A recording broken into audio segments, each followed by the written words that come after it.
ইসরায়েলের সঙ্গে দ্বিতীয় দফা যুদ্ধে প্রস্তুত ইরান এমন হুঁশিয়ারি দিয়েছে প্রেসিডেন্ট পেজেশকিয়ান।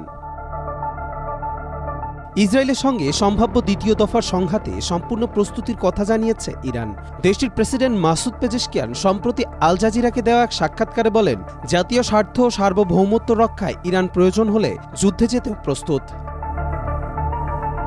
চলমান যুদ্ধবিরতি নিয়ে তিনি তেমন আশাবাদী নন বলেও মন্তব্য করেন। একই সঙ্গে তিনি জানান, আন্তর্জাতিক চাপ বা বিরোধিতা সত্ত্বেও ইরান তার ইউরেনিয়াম সমৃদ্ধকরণ কর্মসূচি অব্যাহত রাখবে, তবে সেটি আন্তর্জাতিক আইন মেনেই পরিচালিত হবে বলে দাবি করেন তিনি।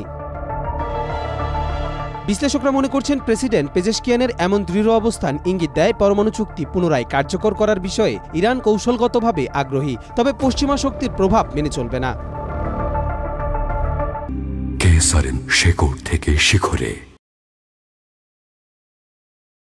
চলতি বছরের 13 জুন ইসরায়েল ও ইরানের বেশ কয়েকটি পরমাণু স্থাপনা ও বেসামরিক স্থাপনায় হামলা চালায়। পাল্টা জবাবে ইরানও মধ্যপ্রাচ্যে মার্কিন ঘাঁটিতে ক্ষেপণাস্ত্র হামলা চালায়। এতে যুক্তরাষ্ট্র সরাসরি সংঘাতে জড়িয়ে পড়ে। 12 দিনের সেই সংঘর্ষে দুই পক্ষেই ব্যাপক প্রাণহানি ও ক্ষয়ক্ষতি হয়। পরবর্তীতে মার্কিন প্রেসিডেন্ট ডোনাল্ড ট্রাম্প যুদ্ধবিরতির ঘোষণা দেন।